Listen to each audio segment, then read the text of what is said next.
passage actually helped me a lot, and it can help a lot of other people. The passage is asking, are we ready for college math? I think that's good for me because I'm getting straight A's. I'm doing what I have to do to be successful.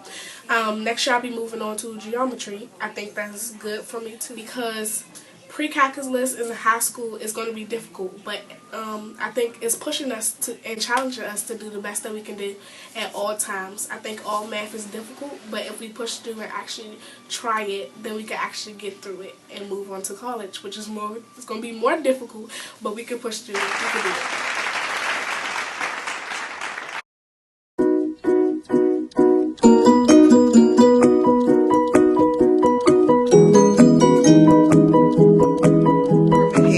Recognize the math and English department head recognize that including every department and recruiting a balance of administrators and teachers was very important. So getting everybody to buy in too. That's what we were just talking about. So yeah.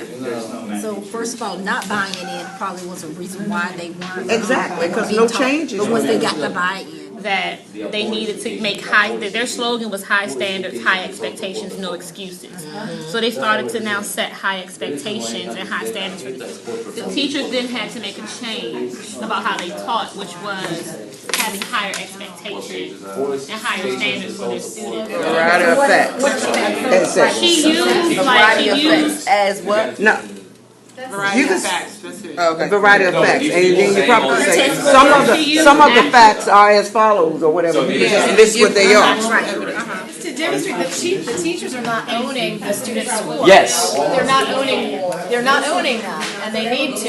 Yes. So the student scores are a reflection of the teaching that's going on. I mean, that's the change that's happening. Committee restructure. I mean. Exactly. So they're basically using that as an example of what the previous conditions were like. And then she goes later to talk about what her argument is and how they did change the culture and they did change the way they taught the students. And that basically shows us a contrast between here's what it was, here's what it is now. That was one of the reasons, and the other reason was that it was essential for the student's success. So now we have to look at why problem solving and critical thinking.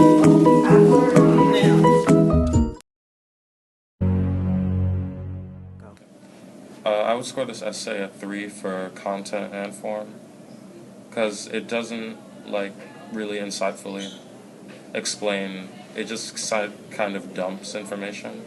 It doesn't really elaborate on it. Yeah, I would have to agree on that. Because it gives a clear, it lays it out, it numbers the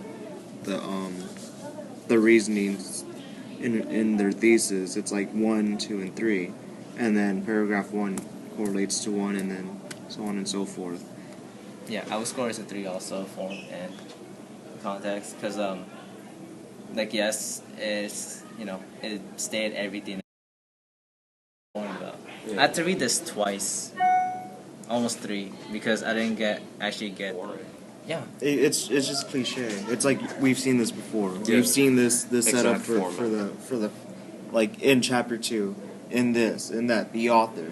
But similar essays like this that they're restating the prompts, the exact same prompts. I bet you the teacher that gave this thing, she was okay guys, so we're gonna have a general thing, just I'm gonna give you a structure, just you fill in the blanks, and then I want you to restate that as your thesis.